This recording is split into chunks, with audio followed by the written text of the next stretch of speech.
Iya lucu. Beli di mana? Aku belinya di Takashi kemarin. Banyak ya. Kalian tuh pernah mikir gak gimana sih cara itu kok kayak gitu tuh bikin brand kayak gini? Nanti coba coba. Gimana ya kalau kita tanyain cara mereka bikin kayak ginian? Boleh dong. Ya, sekalian Bareng ya. Ya, ayo bareng ya. Oke. Halo semuanya, jadi kami mau on the way ke toko kita kasih yang berada di Ciamplas Walk atau sering disebut Ciwalk.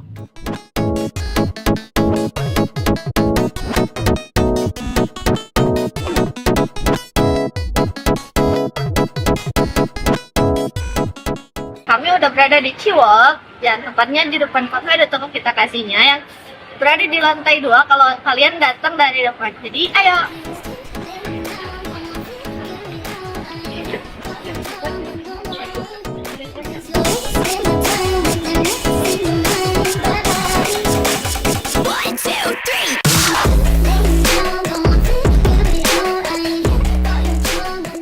Selamat siang Kak, bersama dengan Kak siapa di sini? Selamat siang, nama saya Karisa.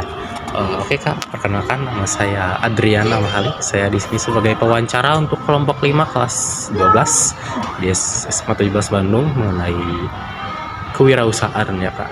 Nah, kita tuh di sini mau menanyakan Kak mengenai cara berjalannya toko cosplay Q Takashi ini Kak, boleh Kak ya?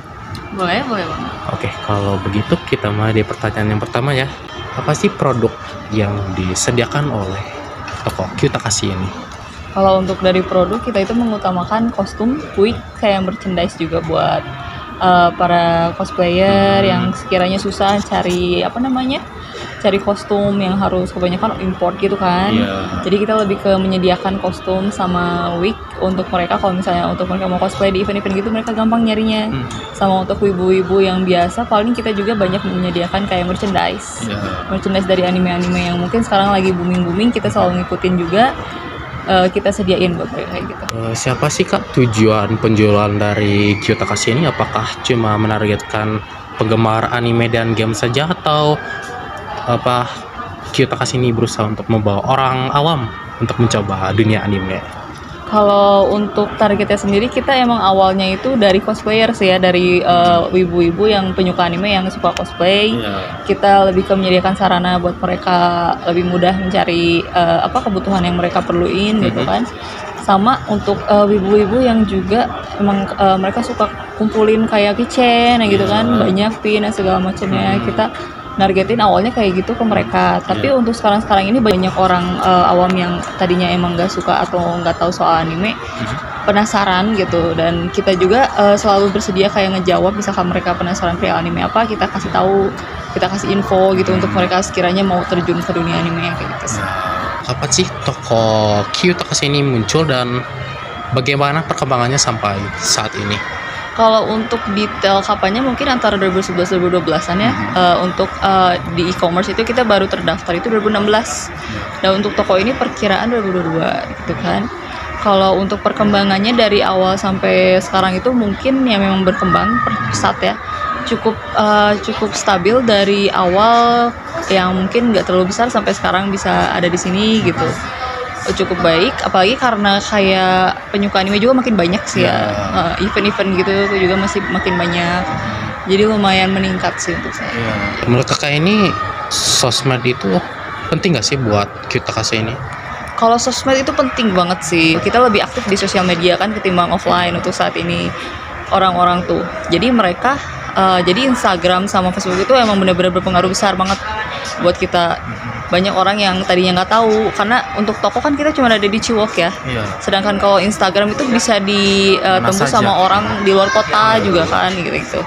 Jadi mereka bisa tahu, oh ada nih kita kasih, ada Shopee, ada Tokopedia, ada TikTok Shop juga gitu kan. WA-nya juga ada kalau misalnya mau pesan langsung via WA gitu. Jadi penting banget sih. Berarti luar biasa ya marketing secara online itu untuk toko-toko. Luar biasa banget sih. Untuk saat ini juga kan mungkin banyak banget mau kayak mungkin pasar-pasar juga udah lumayan menurun tingkat penjualannya, dan lebih banyak besarnya memang di online sih. Jadi emang berpengaruhnya besar banget sih. Di mana sih Q Takashi itu mendapatkan supply produk-produknya? Kalau untuk kita kasih sendiri itu kita punya warehouse, kita punya tempat produksi. Jadi untuk kostum dan beberapa merchandise itu kita bikin sendiri. Jadi kita juga di sini menerima pre-order. Kalau misalkan kalian mau request kostum yang kayak gimana gitu, kita bisa sediakan di sini. Jadi mungkin untuk estimasi waktu kalau bisa nggak terlalu mepet gitu kan. Jadi kita di sini produksi sendiri, kalian mau kostum kayak gimana gitu. Tapi untuk kalau misalnya kalian mau import juga kita sedia. Misalkan kalian mau kayak dari brand Wowo, brand May atau apapun itu, kita juga bisa sedia. Untuk merchandise juga kita ada kayak titipan barang orang. Kayak orang yang menjual terus titip di toko sini juga ada gitu. Dari situ sih paling suka. Mendapatkan potongan ya berarti dari hasil yang titipan itu. Kalau itu paling kita ada biaya penanganan. Mengapa sih Cute Takashi memilih Ciwok ini sebagai tempat berdirinya usaha? Karena untuk saat ini kita nyari mall yang sekiranya stabil gitu sih keramaiannya kan, tingkat keramaian orang-orangnya itu. Karena Ciwok sendiri itu tempatnya memang berdirinya juga di tempat wisata gitu kan, termasuknya mall wisata ya. Karena kebanyakan dari sini juga pengunjungnya itu lebih ke turis lokal, turis luar negeri juga banyak banget gitu kan. Sekitaran juga kan toko oleh-oleh kan kalau di sekitaran Ciwok itu. Jadi gitu sih kenapa milih Ciwok, karena masih stabil aja. Bagaimana sih strategi Cute Takashi untuk menjual produk-produknya? Kalau strategi sendiri kita mungkin lebih kayak ke apa ya? Kita selalu up to date ya. Untuk online tentunya pasti online kayak Shopee, Tokopedia kita selalu terus kembangin ya. Dan untuk dari produknya sendiri kita selalu up to date untuk orang-orang kayak anime apa atau game apa yang lagi rame kita sediain. Sesuai trending. Karena banyak juga customer pasti yang nanyain, Kak dari anime ini ada nggak, Kak dari game ini ada nggak gitu. Kita selalu coba buat sediain yang apa mereka cari gitu, kayak anime-anime yang baru atau yang lagi rame itu apa, paling dari situ sih. Kalau barang-barang lama nih Kak, lumayan aku nggak, soalnya kan kadang-kadang orang nyari aku pengen baju karakter yang tahun 2012 nih, ada nggak ya kira-kira ya, misalnya seperti itu? Ada aja sih. Kalau misalkan barang yang tahun segitu kita kebanyakan mungkin masih PO ya, karena ya mungkin udah kemana gitu ya barang animenya. Atau mungkin bikin baru lagi. Iya, bikin baru gitu. Masih ada, mungkin beberapa masih ada. Tapi emang banyak sih pelanggan kayak nyarinya tuh Naruto atau kayak Angel Beats yang anime tahun 2014 2013 itu juga masih banyak yang nyari sih. Kisaran harga di sini kalau boleh tahu berapa ya Kak? Kalau kisaran harga dari sini itu merchandise itu kita mulai dari 10.000 ke atas gitu ya. Jadi nggak begitu mahal banget. Terus untuk kostum sendiri kita mulai dari 200-an juga. Dari wig juga sama kita mulai dari 200-an juga. Ada untuk semua orang berarti ya? Iya, untuk semua orang ada, dari anak sampai dewasa juga kita sediakan. Nah, kalau boleh tahu nih, barang favorit Kakak di sini apa ya? Kalau barang favorit aku di sini itu lebih kitchen sih, kitchen lucu-lucu gitu kan. Aku kadang suka koleksi juga di tas. Terus juga paling kayak kostum sama wig gitu, karena aku juga beberapa kali kan memang suka cosplay juga gitu. Jadi itu sih yang paling favorit gitu. Apalagi kalau ada kostum baru, ada wig baru, itu bener-bener kayak ya, kalau kitchen tuh ramai nggak yang beli kitchen? Kitchen paling tinggi sih penjualan ya. Untuk kitchen itu paling tinggi penjualannya kayak karena macam-macam juga kan. Kita dari titipan ada, dari punya produk kita sendiri juga ada gitu. Jadi kitchen phone strap itu paling banyak peminatnya karena orang juga kan ya barang kecil gitu lucu digantung gitu kan. Jadi banyak yang beli sih. Kakak edik gak? Kalau dibilang edik dulu sih ya, edik tuh zaman-zaman SMA itu bener-bener yang kayak event mana-mana aku datengin gitu kan. Kalau untuk sekarang ini lebih karena memang udah fokusnya terpecah gitu kan. Kayak kerja ini itu segala macam gitu. Jadi lebih kayak ke apa ya? Hiburan untuk kayak healing kayak gitu sih paling. Kalau dan itu tuh ada batas waktunya ya? Kalau untuk rental itu batas waktunya kita 3 hari dari barang diambil gitu ya. Bisa perpanjang nggak? Bisa perpanjang. Kalau perpanjang itu biasanya kita tambah 20% dari harga sewa per harinya. Harus sebelum pesan atau pas lagi Kalau misalkan sebelum pesan bisa, kalau misalkan tiba-tiba ngabarin Kak aku nggak bisa ngembaliin tanggal segini, aku bisanya nambah hari segini gitu, bisa juga sih kita. Paling nanti pada saat dia pengembalian nanti ditambahin gitu. Nggak ada tuh misalnya barang A lagi dipinjam terus ada orang lain pengen barang itu. Terus itu enggak sering banget sih sebenarnya, sering bentrok karena ada beberapa kostum yang mungkin kita cuma sedia satu gitu kan. Jadi kalau misalkan lagi ada event rame, ada orang yang pengen kostum yang sama ya gitu. Itu banyak kejadian sih. Cuma biasanya kita alihin ke kostum lain yang masih sedia gitu, dan mereka juga kebanyakan masih yang oh boleh gitu. Sanksi terhadap yang melanggar aturan itu bagaimana ya? Kalau untuk kostum sendiri sama wig itu kan lebih ke apa ya, kerusakan, noda, terus kayak kehilangan aksesoris dan terlambat pengembalian sih ya. Kalau untuk itu karena kita sediain juga deposit ya, untuk pembayarannya kita tambahin deposit 100.000. Misalkan ada kerusakan atau denda, pokoknya yang harus didenda gitu, biasanya ngambil dari deposit dulu ya. Terkecuali kalau misalkan kerusakan yang mereka buat itu di kostumnya yang ngebuat kita harus ganti kostum total gitu.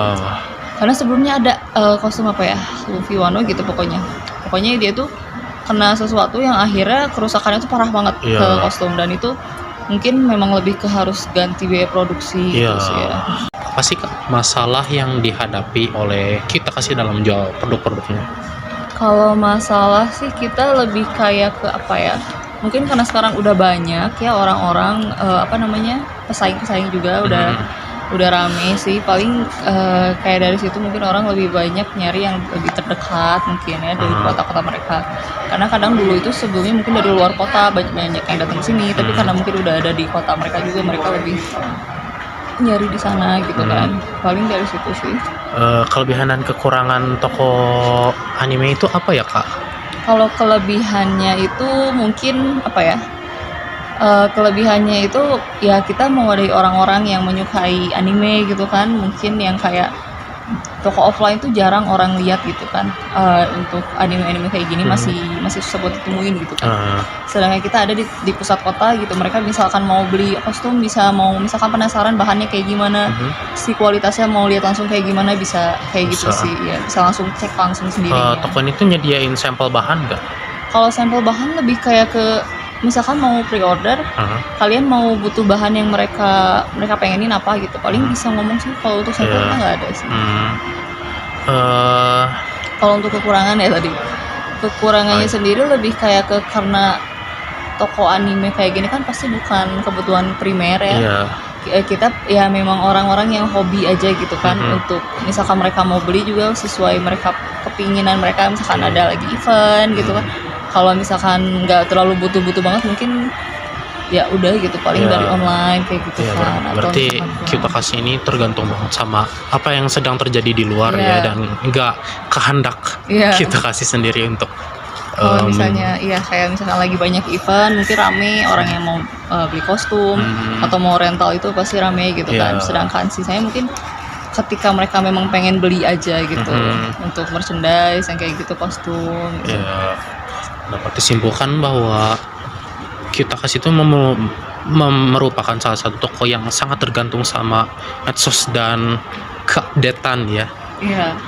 Sebenarnya rata-rata toko untuk retail zaman sekarang kayak makanan itu semua itu sebenarnya perlu ya. Iya, perlu untuk kita selalu terus up to date sama apa yang orang suka gitu kan. Karena orang-orang itu kan banyak yang mudah bosen juga kan. Jadi kayak dan ada yang namanya juga tren terus FOMO gitu kan. Orang-orang pasti yang lagi rame apa nih, yang lagi viral apa nih, mereka lagi pasti nyarinya juga kebanyakan yang kayak gitu. Nah, terkait produknya pernah nggak ada barang-barang yang barangkali mengalami kontroversi? Apakah orang nggak suka kenapa kok anime kayak gini, atau mungkin ada yang kok barangnya nggak sesuai gitu ya? Kalau misalkan dari orang awam mungkin ada beberapa kayak apa ya, sebenarnya nggak banyak sih ya, cuman wajar ya.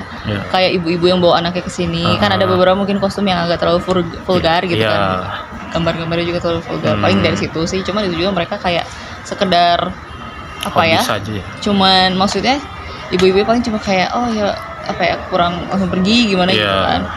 Kalau untuk dari kostum misalkan pre-order mungkin ada beberapa apa ya, kayak lebih ke durasi sih gak begitu banyak. Cuman karena mungkin kayak ekspektasi mereka ingin apa ya, bahan yang kayak gini, bentuknya kayak gini, mungkin dari kita agak kurang sesuai karena mungkin ada miskomunikasi gitu sama customer yang kayak gitu, paling gitu sih. Jadi pasti nanti kita revisi lagi sesuai kemauan customer kayak gimana. Nah, terkait kan sekarang ini di medsos seringnya banyak kontroversi mengenai bar baju cosplay nggak datang-datang, atau mungkin nggak dibalikin, atau mungkin rusak. Nah, kira-kira kalau si pelanggar tersebut nggak menggantikan itu, akan disamperin nggak atau akan dilaporkan ke pihak berwenang nggak? Kalau untuk rental dan nggak ada pengembalian barang, kita sebenarnya belum pernah ya, alhamdulillah. Tapi kalaupun misalkan ada kejadian seperti itu, mungkin lebih ke kita kan pasti bakal minta KTP ya, foto KTP atau fotokopi KTP-nya. Paling kita coba hubungin untuk beberapa kali. Terus kalau misalnya memang kostum yang dia itu tuh memang merugikan banget buat kita, paling kita coba untuk samperin ke alamat yang tersedia gitu kan. Tapi kalau untuk sampai ngelapor, kayaknya mungkin kita iya sih, lihat dulu kondisi juga kayak gimana nya kayak gitu sih. Untuk kakak sendiri ini, kakak ini pernah mencoba cosplay nggak, atau mungkin pernah mencoba ya menonton anime gitu? Kalau aku memang dasarnya suka anime sih. Aku dasarnya dari SMP ya, dari SMP itu suka anime. Terus beberapa kali di waktu SMA itu suka cosplay. Untuk sekarang ini aku kemarin itu sempat aktif cosplay kayak buat konten. Kakak pernah coba cosplay nggak? Pernah suka waktu dari SMA. Sebenarnya aku suka anime itu dari SMP kan. Jadi pas SMA aku pernah coba. Terus akhirnya kayak kemarin juga aku sempet sering cosplay gitu, kayak buat konten di IG atau di TikTok gitu. Kalau untuk sekarang ini kan karena mungkin lagi sibuk kerja juga ya, nyari kerja lagi. Jadi kayak sibuk ke kerja gitu, jadi agak dikurangin gitu untuk cosplay dan kayak bikin kontennya kayak gitu. Menurut penting nggak sih buat penjaga toko atau mungkin pihak advertisement dari sebuah toko cosplay itu untuk mendalami atau mengetahui tentang anime itu? Kalau untuk kita itu memang kita dari awal ada training. Bukan, kalau untuk di awal kita kayak ada lowongan kerja kayak gitu kan. Si syaratnya itu kita harus suka sama anime, suka tahu banyak hal tentang anime Jepangan kayak gitu tuh. Karena memang di sini pun kita menjaga toko dan kayak menjual barang yang ada di sini tuh kan kita berdasarkan anime yang ada di sini gitu kan. Kayak dari karakternya kita harus tahu. Karena banyak juga pelanggan yang nanyain, "Kak, ada nggak ya karakter ini dari anime ini?" Kalau kita nggak tahu kan repot juga ya. Meskipun kayak misalkan ada dia nyarinya yang memang jarang diketahui orang, seenggaknya kita tahu banyak yang lain gitu. Jadi kita nggak perlu kayak nyari lagi gitu. Tinggal kita mungkin mastiin barangnya ada atau enggak kayak gitu. Terus kalau misalkan dia mau PO, kita tahu si bagian detail dari karakternya kayak gimana, kayak gitu sih. Oke. Sepertinya cukup sampai di situ. Terima kasih kakak udah meluangkan waktu untuk mengikuti wawancara bersama kami. Terima kasih kak. Oke, kalau begitu kita tutup sampai di sini.